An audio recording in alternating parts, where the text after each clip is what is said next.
बाद मिही वापस आता है और एलन उसके साथ फिर से स्पेयर करता है, लेकिन इतने मॉन्स्टर को हराने के बाद भी एलन उसे कम्पीट नहीं कर पाता और मिही उसे आसानी से हरा देता है। एलन बाहर से शांत रहता है, लेकिन अंदर ही अंदर उसे थोड़ी सी जेलसी होती है। बाद में सब लोग साथ में लंच करते हैं, जहाँ पर मिही को पता चलता है कि एलन ने मुर्डेगाल का सामना किया है। एलन कहता है कि उसने ज्यादा फाइट नहीं की, लेकिन सेलिया मजाक में कहती है कि ये 3 दिन तक भागता रहा। फिर भी मिही इस बात से इम्प्रेस होता है कि एलन इतने डेंजरस मॉन्स्टर से बचकर वापस आ गया। जब मिही उससे पूछता है कि क्या उस मॉन्स्टर को हरा सकता था, तो एलन मना कर देता है और कहता है कि बी रैंक मॉन्स्टर अभी उसके लेवल से बाहर है। जनरल उससे कहता है कि तुम्हें और मेहनत करनी होगी, तभी तुम बी रैंक मॉन्स्टर को हरा पाओगे। तभी एक नाइट दौड़ते हुए आता है और इम्पोर्टेंट न्यूज देता है कि व्हाइट ड्रैगन अब उनकी तरफ से कर्नेल की एरिया में चला गया है। ये सुनकर जनरल बहुत ही खुश हो जाता है, क्योंकि अब वो मिथ्रिल माइनिंग दोबारा से स्टार्ट कर सकते हैं। वो तुरंत जेनोफ को ऑर्डर देता है कि वो टीम लेकर माउंटेन का सर्वे करे और माइंस को वापस स्टार्ट करे। जेनोफ मान जाता है और मिही भी हेल्प करने के लिए कहता है, लेकिन जेनोफ उसे मना कर देता है, क्योंकि अगर ड्रैगन वापस से आ गया तो सिचुएशन बहुत ही डेंजरस हो सकती है और अभी काफी टाइम तक काम चलेगा। दूसरी तरफ एलन थोड़ा सा टेंशन में आ जाता है, क्योंकि अगर नाइट्स मॉन्स्टर को खत्म कर देंगे तो अपना एक्सपीरियंस फॉर्म नहीं कर पाएगा। कुछ टाइम के बाद एलन की समनिंग स्किल लेवल 5 तक चली जाती है और उसे एक न्यू स्किल मिलती है जिसका नाम सियर होता है। वो इसे टेस्ट करने के लिए हॉक समन करता है और उस पर स्किल यूज करता है। तभी अचानक से हॉक्स की आंखों से देखने लगता है और वो समझ जाता है कि वो अपने समन्स के सेंस शेयर कर सकता है। वो हॉक को ऊपर उड़ने के लिए कहता है और ऊपर से पूरा जंगल देखकर बहुत ही हैरान हो जाता है। इस स्किल से वो दूर से भी हॉक को कंट्रोल कर सकता है और उसके थ्रू सब कुछ देख सकता है। फिर वो और हॉक्स को समन करके टेस्ट करता है और पता चलता है कि वो एक साथ 4 हॉक्स के सेंस शेयर कर सकता है। उसके बाद वो सेबर टूथ के साथ भी ट्राई करता है और अलग टाइप के समन्स के साथ भी ये काम करता है, लेकिन जैसे ही वो लिमिट क्रॉस करता है उसका सर दर्द होने लगता है। तब वो समझ जाता है कि एक टाइम पर वो सिर्फ 5 समन्स के सेंस ही शेयर कर सकता है। अब वो सोचने लगता है कि क्या ये लिमिट बढ़ सकती है और वो अपने स्टेट्स को चेक करने लगता है। एलन अपने स्टेट्स को चेक करता है और देखता है कि उसका इंटेलिजेंस काफी हाई हो चुका है। वो सोचता है कि शायद से हर 200 इंटेलिजेंस पर वो एक समन के सेंस को शेयर कर सकता है। इस थ्योरी को टेस्ट करने के लिए वो और क्रिएचर्स को समन करता है, जिससे कि उसका इंटेलिजेंस और बढ़ जाता है और जैसे उसने सोचा था वैसे ही वो एक साथ 6 समन्स को सेंस कर पाता है। ये देखकर एलन खुद भी काफी इंप्रेस हो जाता है। उसके बाद अपने नए समन्स को चेक करता है और पता चलता है कि सबके पास अच्छी इंटेलिजेंस है और एक्सपेक्ट पोटैटो वाला समन भी। तभी उसे एक आइडिया आता है और वो बिना जंगल आए हंटिंग कर सकता है। वो तुरंत अपने समन को दूर भेज देता है, टेस्ट करता है, स्पाइडर मॉन्स्टर को ट्रैप करता है और बियर उनके अटैक को आसानी से खत्म कर देता है। शील्ड वाला समन अटैक को ब्लॉक करता है और फिश वाला समन सभी को बफ दे देता है। इस टीम वर्क के साथ उसी रैंक के मॉन्स्टर को इजीली हरा देता है। ये देखकर एलन बहुत ही खुश हो जाता है कि अब उसे खुद वहाँ पर प्रेजेंट होने की जरूरत नहीं है। फिर अपने ग्रास टाइप समन का यूज करता है, जो कि एक फ्रूट क्रिएट करता है। जैसे ही एलन उस फ्रूट को लेता है उसका माना तुरंत रिकवर हो जाता है। ये देखकर वो और भी खुश हो जाता है, क्योंकि अब उसके पास माना रिकवर करने का तरीका आ गया होता है। उसके बाद वो आउल को चेक करता है, जिसके पास नाइट विजन होती है। अब एलन समझ जाता है कि वो दिन और रात दोनों टाइम हंटिंग कर सकता है। दिन में हॉक से मॉन्स्टर को ढूंढ सकता है और रात में आउल से, और बियर और स्पाइडर मिलकर उन्हें इजीली हरा सकते हैं। आखिर में वो और भी समन्स को क्रिएट करता है, जिससे उसका इंटेलिजेंस और बढ़ जाता है और अब वो एक साथ 8 समन्स के सेंस को शेयर कर सकता है। एलन अपने समन्स को ऑर्डर देता है कि वो मॉन्स्टर को ढूंढे और हंट करे, लेकिन किसी भी ह्यूमंस एडवेंचर से दूर रहे और अगर उन पर अटैक भी हुआ तो वो फाइट को बैक ना करे। इसके बाद उसके सारे समन्स हंटिंग के लिए निकल जाते हैं और एलन के पास काफी टाइम फ्री हो जाता है। उसके पास एक और आइडिया आता है और वो पिजन को भेजकर अपने घर वालों को देखने लगता है। वो देखता है कि करीना ट्रेनिंग कर रही होती है और ओडेन फील्ड्स में काम कर रहा होता है। ये सब देखकर एलन बहुत ही खुश हो जाता है और चुपके से उनके लिए एक गोल्डन कॉइन छोड़ देता है। 6 महीने के बाद बेरोन जनरल जेनोफ से माइंस के बारे में पूछता है। जेनोफ बताता है कि 100 साल से बंद होने की वजह से माइंस की कंडीशन बहुत ही खराब हो चुकी है। वहाँ मॉन्स्टर ने अपना घर बना लिया है और आसपास की एरिया पर गोब्लिन्स और ओर्स का कब्जा है। जनरल पूछता है कि माइंस को रेडी करने में कितना टाइम लगेगा। जेनोफ कहता है कि कम से कम 3 साल लगेंगे और ये सुनकर जनरल बहुत ही शौक हो जाता है। फिर वो कर्नेल के बारे में पूछता है तो पता चलता है कि उसने ड्रैगन के होने के बावजूद माइनिंग करने की कोशिश की, जिससे कि ड्रैगन बहुत ही गुस्सा हो गया और उसने सब माइंस को एक ही अटैक में जला दिया। जनरल समझ जाता है कि कर्नेल अब चुप नहीं बैठेगा और वो जेनोफ को सावधान रहने को कहता है। दूसरी तरफ एलन अपने काम करते हुए सोच रहा होता है कि अब नाइट्स मॉन्स्टर को खत्म कर देंगे, लेकिन अब उसे कोई टेंशन नहीं होती, क्योंकि उसके पास एक्सपी फार्मिंग का तरीका है। तभी उसका ग्रीमोर बताता है कि उसके समन्स एक और को हरा दिए और उसके पास 15,000 एक्सपी मिला है। एलन पिछले 6 महीनों से इसी तरीके के एक्सपी गेन कर रहा होता है और अब उसे कोई फर्क नहीं पड़ता कि नाइट्स मॉन्स्टर को खत्म करते हैं या नहीं। एलन मुस्कुराता है और सोचता है कि जैसे वो 12 साल का होगा वो एक एडवेंचरर बन जाएगा। अभी उसके पास 2 साल बचे होते हैं, इसलिए वो डिसाइड करता है कि तब तक वो जनरल फैमिली का कर्ज चुकाएगा मॉन्स्टर हंट करके। इसके बाद वो माउंटेन्स के गोब्लिन विलेज में चला जाता है। जैसे ही गोब्लिन्स उसे देखते हैं वो डर कर पैनिक कर जाते हैं और सब उस पर अटैक कर देते हैं, लेकिन एलन अपने बियर्स को समन करता है, जो कि उन्हें आसानी से खत्म करने लगता है। वो नॉर्मली गोब्लिन्स को जिंदा छोड़ देता है ताकि एक्सपी फॉर्म कर सके, लेकिन यहाँ पर उन्हें नहीं छोड़ता, क्योंकि गोब्लिन्स ह्यूमंस को मारते हैं। वो अपने हॉक से पूरा बैटलफील्ड देख रहा होता है और जैसे ही गोब्लिन्स आर्चर अटैक करते हैं तो स्पाइडर उन्हें ट्रैप कर देता है। फिर वो बियर के साथ मिलकर पूरे विलेज पर अटैक करता है और गोब्लिन्स के पास भागने का भी रास्ता नहीं बचता। तभी गोब्लिन किंग आता है, लेकिन वो भी बियर्स के सामने टिक नहीं पाता और मार दिया जाता है। पूरा विलेज बर्बाद हो जाता है और एलन को लगता है कि ये काफी इजी था। उसे अराउंड 48,000 एक्सपी मिलता है और वो प्लान करता है कि ऐसे सारे गोब्लिन्स विलेज को खत्म करेगा। फिर वो सोचता है कि अगला टारगेट ऑर्क विलेज का होगा। कुछ टाइम के बाद मिही वापस घर पर आता है और सिलिया उसे लेने जाती है। वो खुश होती है कि वो परमानेंटली घर पर रहेगा, लेकिन मिही थोड़ा सा उदास लग रहा होता है। वो एलन से कहते हैं कि चलो एक और स्पेयर हो जाए। दोनों मेंशन पहुंचते हैं और फाइट के लिए रेडी हो जाते हैं। इस बार एलन भी काफी कॉन्फिडेंट होता है, क्योंकि अब वो 10 साल का हो चुका होता है और उसकी पावर लिमिट भी हट चुकी होती है। उसने अपने समन से अपनी स्ट्रेंथ और स्पीड दोनों को बूस्ट कर ली होती है और वो रेडी होता है मिही का सामना करने के लिए। जैसे ही फाइट स्टार्ट होती है, एलन फुल स्पीड में मिही पर अटैक कर देता है। मिही थोड़ा सा सरप्राइज होता है, लेकिन फिर भी वो अटैक को इजीली ब्लॉक कर देता है। एलन लगातार अटैक करके मिही को ओवरवेल्म करने की कोशिश करता है, लेकिन मिही पर उसका कोई असर नहीं होता। थोड़ी देर में एलन थकने लगता है और वो समझ जाता है कि उसकी स्वॉर्ड स्किल अभी भी मिही के सामने कम है। तभी मिही अटैक करना स्टार्ट करता है और उसके पावरफुल बॉस एलन को डॉज नहीं कर पाते। आखिर में मिही उसकी स्वॉर्ड को गिरा देता है और डुएल खत्म हो जाता है। एलन समझ जाता है कि इतने प्रोसेस के बाद भी वो नेचुरल टैलेंट के सामने नहीं टिक पाया। मिही उसकी तारीफ करता है, लेकिन जब एलन हैंडशेक के लिए हाथ बढ़ाता है तो इग्नोर करके चला जाता है। सीलिया उसका मजाक उड़ाती है और कहती है कि तुम अभी भी मेरे भाई के लेवल तक नहीं हो पाए। फिर वो सजेस्ट करती है कि तुम मिही से ट्रेनिंग ले सकते हो और एलन को लगता है कि ये आइडिया सही है। लेकिन तभी मिही उन्हें बताता है कि उसकी नोबल ड्यूटी के लिए वापस जाना पड़ेगा और वो घर पर नहीं रह पाएगा। ये सुनकर सब बहुत ही शौक हो जाते हैं और सीलिया बहुत ही उदास हो जाती है। वो अपने पेरेंट्स की तरफ देखती है, लेकिन वो भी कुछ नहीं कर पाते। मिही कहता है कि वो 3 साल के बाद वापस आएगा, लेकिन ये सुनकर सीलिया रो पड़ती है। एलन को तब जनरल और कर्नल की बात याद आती है जिसमें नोबल्स ड्यूटी का जिक्र हुआ था। अगले दिन मिही सभी से अलविदा लेकर जाने लगता है। जाते वक्त वो एलन को गले लगाकर उससे कहता है कि मेरी बहन का ध्यान रखना। एलन थोड़ा सा कंफ्यूज हो जाता है, लेकिन वो नोटिस करता है कि मिही थोड़ा सा नर्वस भी लग रहा है। कुछ महीनों के बाद एलन 35 लेवल तक पहुंच जाता है और अब किसी भी चैलेंज के लिए रेडी फील करता है। एलन अब तक सारे गॉब्लिन्स विलेज को खत्म कर चुका होता है और अब उसकी नजर ऑर्क विलेज पर पड़ती है। वो अपनी समन की आर्मी के साथ अटैक करना शुरू कर देता है और उसकी स्ट्रेटजी काफी अच्छी चलती है। मैगी क्राफ्ट के बफ की वजह से उसके समन्स इजीली डॉज कर पा रहे होते हैं और सिल्ड वाले अटैक को ब्लॉक कर रहे होते हैं। और एलन स्पाइडर का यूज करके ऑर्क आर्चर को ट्रैप कर देता है और आगे बढ़ने लगता है। लेकिन तभी एक बहुत ही सारे ऑर्क उन पर अटैक कर देते हैं। एलन के लिए वो सिर्फ एक्सपी लगते हैं और अपनी स्ट्रेटजी के अकॉर्डिंग फाइट करने लगता है। तभी अचानक से एक पर्पल फायरबॉल उसकी तरफ आता है, जिससे कि वो शील्ड से ब्लॉक कर लेता है। वो समझ जाता है कि ये मैजिक अटैक है और आसपास देखता है। तभी उसे 3 ऑर्क विजार्ड्स दिखाई देते हैं जो कि स्टाफ के साथ और अटैक प्रिपेयर कर रहे होते हैं। एलन तुरंत शील्ड को आगे करता है, लेकिन कुछ अटैक उसके दूसरे समन पर लग जाता है। अब वो खुद फाइट में आ जाता है और स्टील बॉल से एक विजार्ड को मार देता है। बाकी 2 विजार्ड छुप कर अटैक करते हैं और सिचुएशन और भी डेंजरस हो जाती है। थोड़ी देर में और किंग को भी सब कुछ पता चल जाता है और वो भी ज्यादा ऑर्क्स भेज देता है। ये देखकर एलन डिसाइड करता है कि अब फुल पावर उसे यूज करनी पड़ेगी। वो अपने पास के रिसोर्सेज चेक करता है और बहुत ही सारे बियर समन कर देता है। उसकी आर्मी ऑर्क से टकराती है और फाइट इंटेंस हो जाती है। लेकिन तभी और किंग खुद आता है और अपने एक ही अटैक में एलन के समन को डिस्ट्रॉय कर देता है। एलन और ज्यादा बियर को समन करता है, लेकिन वो भी उस पावरफुल बॉस के सामने टिक नहीं पाते हैं। एलन एक साथ समन्स को क्रिएट कर रहा होता है और साथ ही ऑर्क विजार्ड के अटैक को भी हैंडल कर पा रहा होता है। उसकी शील्ड समन से भी ज्यादा डैमेज लेने के बाद गायब होने लगते हैं। इसी बीच ऑर्क विजार्ड एक और फायरबॉल को अटैक कर देता है और एलन मजबूरी में बियर्स को शील्ड बना लेता है। एक्सप्लोजन की वजह से वो पीछे जाकर टकरा जाता है, लेकिन वो खुद को हील कर देता है। फिर वो समझ जाता है कि आर्मी और विजार्ड्स के बीच वो और किंग के पास नहीं पहुंच सकता, इसलिए वो डिसाइड करता है कि वो फाइट को छोड़ देनी चाहिए। लेकिन तभी अचानक जिनोफ वहाँ पर आ जाता है और एलन से पूछता है कि क्या तुम्हें दिक्कत हो रही है। एलन बहुत ही हैरान होता है क्योंकि नेट्स को अभी यहाँ पर आना ही नहीं था। जिनोफ बताता है कि उसने स्मोक देखा और चेक करने आ गया। एलन कहता है कि वो बस नेट्स की हेल्प कर रहा था और उससे फाइट करके। जिनोफ बिना कुछ कहे सीधा और किंग की तरफ बढ़ जाता है और अपने वॉइस कैप्टन को बाकी सभी हैंडल करने के लिए कह देता है। एलन साइड में खड़ा होकर फाइट को देखने लगता है और किंग फुल पावर से अटैक करता है, लेकिन जिनोफ उसे आसानी से ब्लॉक करके पीछे धकेल देता है। ये देखकर एलन बहुत ही हैरान हो जाता है और उसे पता चलता है कि जिनोफ को वॉर डीमन कहा जाता है। दूसरी तरफ वॉइस कैप्टन भी ऑर्क विजार्ड की तरफ बढ़ता है और सोल्जर्स के बीच घुसकर उन्हें आसानी से मारने लगता है। वो फायरबॉल को भी काट देता है और सब ऑर्क्स को खत्म कर देता है। उधर जिनोफ एक ही जंप में ऑर्क किंग को 2 टुकड़ों में काट देता है। ये सब देखकर एलन बहुत ही इंप्रेस हो जाता है। बाद में वो नाइट्स के कैंप में जाता है और डिनर करता है। तब जिनोफ उससे पूछता है कि क्या तुमने ही गोब्लिन विलेज डिस्ट्रॉय की है। एलन थोड़ा सा शर्माकर हाँ बोल देता है। जिनोफ एलन से कहता है कि उसे पहले से ही सकता, क्योंकि जब से एलन हंट्समैन बना है तब से सिटी के बाहर मोस्टर के डेड बॉडीज मिल रहे थे जिनके मैजिक स्टोन निकाले हुए थे और वो जानता था कि ये काम सिर्फ एलन ही कर सकता है, क्योंकि उसने अकेले ही व्हाइट डियर को हंट किया था और मिही के साथ फाइट भी की थी। और ये भी बताता है कि बेरोन को भी एलन की असली पावर के बारे में पता है और इसी वजह से उसे हंट्समैन बनाया गया था। ये सुनकर एलन बहुत ही शौक हो जाता है। फिर समझ जाता है कि अब सच छुपाने का कोई फायदा नहीं है, इसलिए वो जिनोफ से डील करता है कि अपनी हंटिंग की इन्फॉर्मेशन उसके साथ शेयर करेगा और जिनोफ भी उसका सीक्रेट किसी को नहीं बताएगा। इसके बाद एलन समझ जाता है कि वो अब तक नाइट्स का काम भी कर रहा था जो उसकी लिमिट के बाहर था। कुछ हफ्तों के बाद एलन फिर से ऑर्क विलेज पर अटैक करता है और इसी बार स्मार्ट स्ट्रेटजी का यूज करके ऑर्क विजार्ड को खत्म करता है। फिर बाकी ऑर्क्स और आखिर में वो ऑर्क किंग को भी हरा देता है। कुछ महीनों के बाद कैप्टन से रॉयल मैसेंजर आते हैं और एक बुरी खबर देते हैं कि मिही अपनी ड्यूटी के दौरान मर चुका है। और ये सुनते ही पूरी ग्रेनवेली फैमिली टूट जाती है और घर का माहौल बिल्कुल शांत हो जाता है। सीलिया अपने फादर से सवाल करती है कि क्या उन्हें पहले से ही पता था कि मिही मरने वाला है, पर उसका फादर बस इतना कह देता है कि ये नोबल की ड्यूटी होती है। ये सुनकर सीलिया रोती है और वहाँ से भाग जाती है। अगले दिन वो अचानक गायब हो जाती है और सब लोग उसे ढूंढने के लिए जाते हैं। तभी एलन को पता चलता है कि वो विंडो से भाग गई है और वो तुरंत उसे ढूंढने के लिए निकल पड़ता है। डर इस बात का होता है कि कहीं वो कोई गलत कदम ना उठा ले।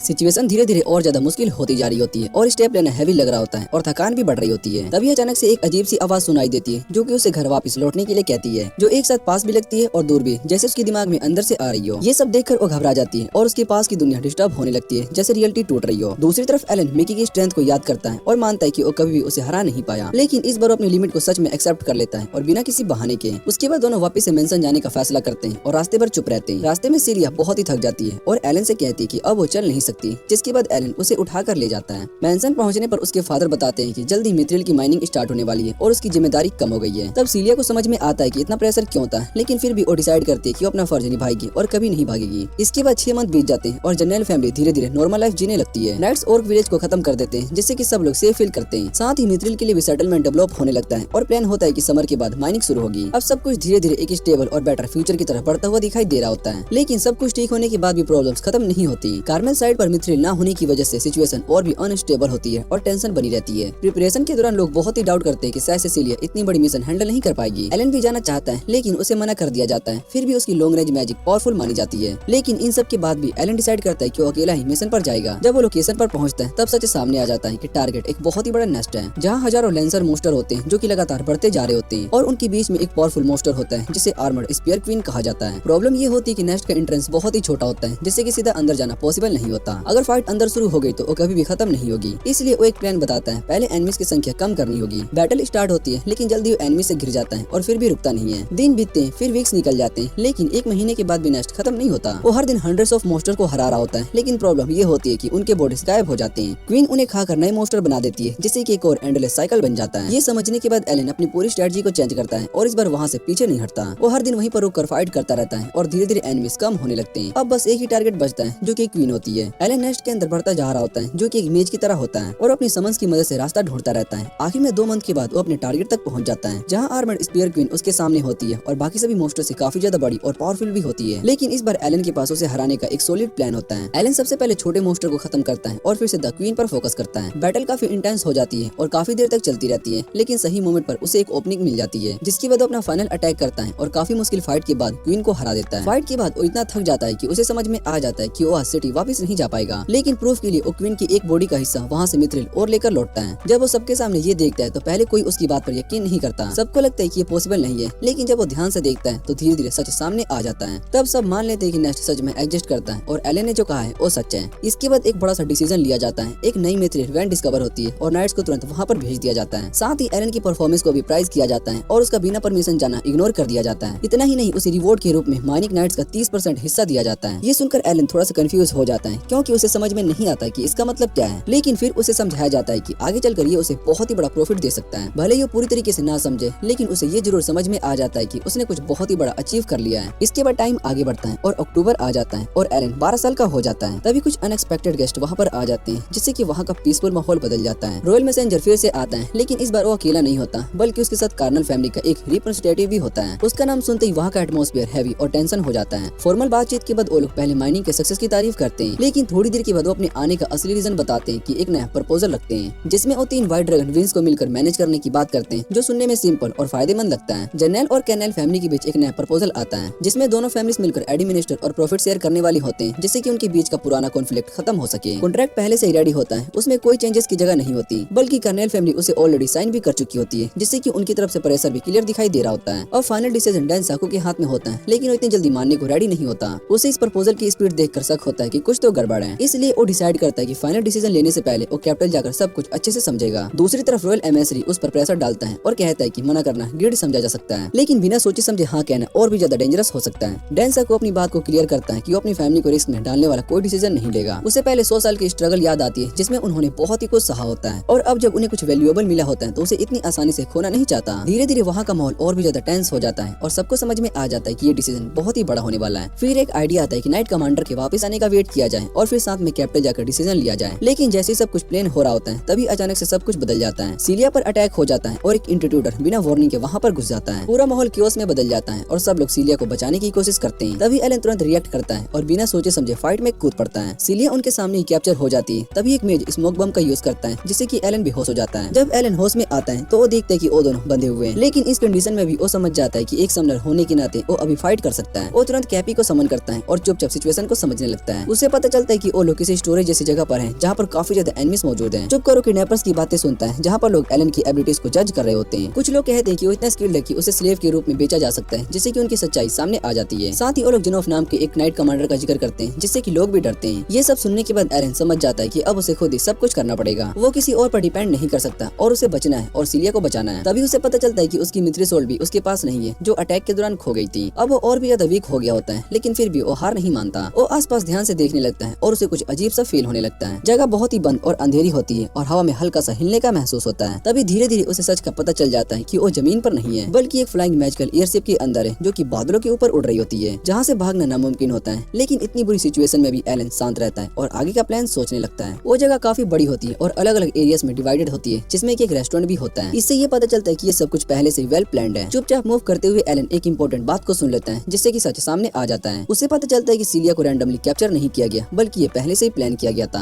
और सिर्फ एक प्लान है जिससे उसकी फैमिली पर प्रेशर डालने के लिए यूज किया जा रहा है। उसका प्लान होता है कि अगर उनकी बात नहीं मानी गई तो वो सीलिया को हर्ट करके वार्निंग देंगे। ये सब सुनने के बाद एलन के अंदर का गुस्सा फूट पड़ता है। वो डिसाइड कर लेता है कि वो सब कुछ यहीं पर खत्म करेगा और सीलिया को बचाएगा। वो तुरंत अपनी स्ट्रेटजी बनाता है और अजहा को समन करके काउंटर अटैक स्टार्ट कर देता है। अब उसके पास सिर्फ एक ही गोल होता है, सीलिया को बचाना। अटैक इतना सडन होता है कि एनिमीज को रिएक्ट करने का चांस भी नहीं मिलता। केओस के बीच एलन सीधा सीलिया के पास पहुंचता है और उसके बंधे हुए रोप्स को काट देता है, लेकिन तभी उस पर अटैक होता है और वो दूर जाकर गिर पड़ता है। वो तुरंत अपनी हीलिंग का यूज करता है और फिर स्पाइडर समन करके एनिमीज को रोक देता है। उसके बाद बिना टाइम वेस्ट किए वो सीलिया को पकड़कर वहां से निकलने लगता है। वो समझ जाता है कि डायरेक्ट फाइट में उनका जीतना मुश्किल है, इसलिए वो एक रिस्की डिसीजन लेता है। वो एस्केप के लिए एक ऐसे रास्ते को चूज करता है जो सबसे ज्यादा डेंजरस होती है, एक बहुत ही ऊंची प्लेटफॉर्म की तरफ। एलन बिना सोचे समझे सीलिया को लेकर उस जगह पर जंप कर देता है। वो सिर्फ अपने स्ट्रेंथ पर ही भरोसा रखता है, लेकिन नीचे गिरते ही उसे काफी चोट लग जाती है। फिर भी वो रुकता नहीं है और खुद को संभालते हुए आगे बढ़ने लगता है। थोड़ी दूर जाकर वो हर्ब्स का यूज करके अपने और सीलिया के वाउंड्स को थोड़ा सा हील करता है ताकि वो आगे बढ़ सके। उसके बाद वो सीलिया को अपनी पीठ पर उठाता है और फिर से भागना स्टार्ट कर देता है। सीलिया अभी भी कंफ्यूज होती है और उससे पूछती कि वो इतना स्ट्रॉन्ग कैसे हो गया और उसके पास ये पावर्स कहाँ से आ गई। लेकिन एलन उसकी बातों को इग्नोर करता है क्योंकि उसका पूरा फोकस सिर्फ एस्केप करने पर होता है। वो समझ चुका होता है कि अभी वो एनिमी से लड़ नहीं सकता, इसलिए अब उसका सिर्फ एक ही गोल होता है, सर्वाइव करना। वो डिसाइड करता है कि वो एक दूर के माउंटेन के एरिया की तरफ जाएगा जहाँ पर सेफ रह सके। रास्ते में वो एक और क्रिएचर को समन करता है जो कि उनके फुटप्रिंट्स को मिटा देता है ताकि एनिमीज उन्हें ट्रैक ना कर सके। लेकिन फिर भी एलन जानता है कि उनसे बचना इतना आसान नहीं होगा। सीलिया को भी समझ में आने लगता है कि एलन कुछ छुपा रहा है, लेकिन उसके बारे में बात नहीं करना चाहता। रात होने पर वो थोड़ी देर के लिए रुकता है, लेकिन उन्हें बिल्कुल सेफ फील नहीं होता। कुछ देर के बाद ही एलन चेक करता है और उसे पता चलता है कि एनिमीज ने उनका अटैक फिर से ढूंढ लिया। ये देखकर सिचुएशन और सीरियस हो जाती है। एक आइडिया आता है कि दोनों अलग हो जाए ताकि बचने का चांस बढ़ जाए, लेकिन एलन तुरंत मना कर देता है क्योंकि उसने प्रॉमिस किया होता है कि वो सीलिया को सेफ घर वापस ले जाएगा, चाहे उसके लिए उसे कुछ भी क्यों न करना पड़े। उसके बाद एनिमीज फिर से उनके पीछे पड़ जाते हैं और चेस और भी इंटेंस हो जाती है। एनिमीज के बीच में एक ऐसा इंसान भी होता है जिसे एलन पहले से फेस कर चुका होता है, जिससे सिचुएशन और भी ज्यादा टेंस हो जाती है और बिना किसी बातचीत के दौरान फाइट स्टार्ट हो जाती है। एलन का फाइटिंग स्टाइल थोड़ा सा अलग होता है, जहाँ पर अपनी फिजिकल स्ट्रेंथ और इंड्योरेंस पर फोकस करता है। एक मोमेंट पर एक एनिमी उसे पकड़ लेता है, लेकिन अब वो सब एलन का प्लान का हिस्सा होता है। वो ऑलरेडी ऐसी सिचुएशन के लिए रेडी होता है और सही टाइम पर वो अपने डैगर से उस मोस्टर को खत्म कर देता है। तभी फाइट के बीच एक पुराना जाना पहचाना इंसान आ जाता है जो समझ रहा होता है कि एलन पहले से ही मर चुका है। इसके बाद फाइट और पर्सनल बन जाती है। सिचुएशन को देखकर एलन सीलिया को पीछे हटने के लिए कहता है और खुद अकेला सबका सामना करने का डिसीजन लेता है। लेकिन जब सीलिया मैजिक यूज करके उसकी हेल्प करने की कोशिश करती है तो वो खुद डेंजर में आ जाती है। तभी एक एनिमी अपना असली रूप दिखाता है जो कि बहुत ही डेंजरस होता है और उसे पता चलता है कि वो एक एक्सपीरियंस्ड वॉरियर है। फाइट और भी ब्रूटल हो जाती है और एलन धीरे धीरे अपनी लिमिट तक पहुंच जाता है। एनिमी उसे लगातार प्रेस करता रहता है और बिना उसे रिकवर होने के चांस दिए। जब सब कुछ खत्म होता हुआ लग रहा होता है तभी लास्ट मोमेंट पर रेनफोर्समेंट आ जाती है। एक नाइट कमांडर एंट्री लेता है और पूरी सिचुएशन को बदल देता है। उसकी प्रेजेंस से फाइट का फ्लो ही चेंज हो जाता है। एनिमी नाइट्स के लिए अपनी नफरत दिखाता है और अपने पास्ट के दर्द के बारे में बताता है, लेकिन कमांडर भी स्ट्रॉन्ग रिप्लाई देता है और अपनी वजह बताता है लड़ने की। उसके बाद वो बिना टाइम वेस्ट किए अपनी पावरफुल एबिलिटी यूज करता है और एनिमीज को खत्म कर देता है। इसके साथ ही कई दिनों से चल रही चीज फाइनली खत्म हो जाती है। सीलिया अपनी फैमिली से वापस से मिल जाती है और पता चलता है कि पूरा प्लान एक डर्टी गेम था जहाँ उसे एक पॉन की तरह यूज किया गया था ताकि सच किंग तक ना पहुंच सके। सब खत्म होते ही तुरंत ऑर्डर दिया जाता है कि कैरेज रेडी करो और सीधा कैसल चलो ताकि पूरा सच किंग के सामने रखा जा सके। लेकिन सब लोग इस डिसीजन से एग्री नहीं करते क्योंकि रिस्क होता है, सिर्फ छोटे लोग पनिश हो जाए और असली कल्प्रिट बच जाए। तभी एलन एक अलग प्लान बनाता है जहाँ पर अपने माइनिंग राइट्स को यूज करने की बात करता है। वो कहता है कि इससे वो लोग सच और गहराई से निकलवा सकेंगे और रॉयल फैमिली पर प्रेशर डाल सकते हैं। ये एक तरह का ब्राइब होता है, लेकिन उसका पर्पस क्लियर होता है। वो समझता है कि पावरफुल लोग खुद हाथ गंदे नहीं करते बल्कि दूसरों से करवाते हैं, इसलिए कभी कभी इंपॉर्टेंट चीजों को बचाने के लिए वैसे ही चलना पड़ता है। उसकी बातों का असर होता है और आखिर में वो प्लान के लिए मान जाते हैं। उसके बाद केस किंग तक पहुंच जाता है और जो लोग इन्वॉल्व होते हैं उन्हें सजा मिलती है और मेन कल्प्रिट भी हटा दिया जाता है। उसके बाद एक नया फेस स्टार्ट होता है जहाँ नोबेलिटी का असली रोल समझाया जाता है कि ये सिर्फ एक स्टेटस नहीं बल्कि रिस्पॉन्सिबिलिटी भी होती है। वर्ल्ड मैप के थ्रू उन्हें बताया जाता है कि दुनिया में कई कॉन्टिनेंट्स, किंगडम और एम्पायर्स हैं जो सब एक पुराने खतरे से जुड़े हुए हैं। तभी डीमन किंग की स्टोरी बताई जाती है जो कि सालों पहले आया था और दुनिया के खिलाफ वॉर शुरू कर देती है। शुरू में लोग उसे सीरियसली नहीं लेते, लेकिन धीरे धीरे उसकी आर्मी स्ट्रॉन्ग होती जाती है और कई देश बर्बाद हो जाते हैं। इसके बाद सब मिलकर एक अलायंस बनाते हैं और यंग फाइटर्स को ट्रेन करके बैटलफील्ड में भेजने लगते हैं। लेकिन इतनी कोशिश के बाद भी वॉर कंट्रोल नहीं होती और दुनिया खतरे में बनी रहती है। फिर फाइनली एक हीरो की एंट्री होती है जिससे सिचुएशन बदलनी शुरू होती है। वो छोटी एज में ही वॉर में आता है और वो करके दिखाता है जो कोई और नहीं कर पाया। अपनी एबिलिटीज और स्ट्रॉन्ग डिटर्मिनेशन की मदद से वो लॉस्ट टेरिटोरी वापस लेकर आ जाता है और ह्यूमैनिटी की सबसे बड़ी होप बन जाता है। लेकिन इतना सब होने के बाद भी डेंजर खत्म नहीं होती और और दुनिया पर खतरा बना रहता है। इस वजह से एक स्ट्रिक्ट रूल बनाया जाता है जिसमें टैलेंटेड यंग लोगों को फोर्स किया जाता है और वो वॉर में सर्व करें। ये उनकी चॉइस नहीं बल्कि मजबूरी होती है। और सबसे बुरी बात ये होती है कि सर्वाइवल रेट बहुत ही कम होता है। बहुत लोग जाते हैं लेकिन आधे वापस नहीं आते। उसके बाद सीन एलन की तरफ शिफ्ट होता है जहाँ केस सोल्व होने के बाद रिवॉर्ड दिए जा रहे होते हैं। एलन को उसके काम के लिए रिकॉग्नाइजेशन मिलता है, लेकिन एक चीज चेंज नहीं होती। सीलिया को फिर भी वॉर में भेजा जाना होता है, चाहे कितनी बड़ी रिक्वेस्ट क्यों न की जाए। उसकी ट्रेनिंग इतनी इंपॉर्टेंट होती है कि उसे इग्नोर नहीं किया जा सकता। तभी एक नया प्रपोजल आता है जहाँ पर एलन को उसका बॉडीगार्ड बनने का ऑफर दिया जाता है। उसका काम होता है एकेडमी में उसके साथ रहना और बाद में बैटलफील्ड पर उसकी प्रोटेक्शन करना। एलन ये ऑफर को एक्सेप्ट कर लेता है, लेकिन अपनी कंडीशन के साथ। वो पूरे पैसे लेने की बजाय कुछ और डिमांड करता है और चाहता है कि उसकी फैमिली और एक और क्लोज फैमिली को प्रोटेक्शन मिले और उन्हें टैक्सेस से फ्री कर दिया जाए। थोड़ी देर तक सोचने के बाद वो ये रिक्वेस्ट को मान जाती है और डील फाइनलाइज हो जाती है। इसके बाद एलन अपनी पुरानी लाइफ छोड़कर अपना नया रोल एक्सेप्ट कर लेता है। साथ ही नोबल फैमिली भी उसे ऑफिशियली अपना क्लोज मान लेती है और उसे फुल सपोर्ट देने लगती है, जिससे कि उसकी पोजीशन पूरी दुनिया में बदल जाती है। इसी के साथ इस एनिमे का ये सीजन यहीं पर एंड हो जाता है। अगर आपको ये वीडियो अच्छी लगे तो वीडियो को लाइक करके चैनल को सब्सक्राइब जरूर कर देना। तो मिलते हैं अगली वीडियो में।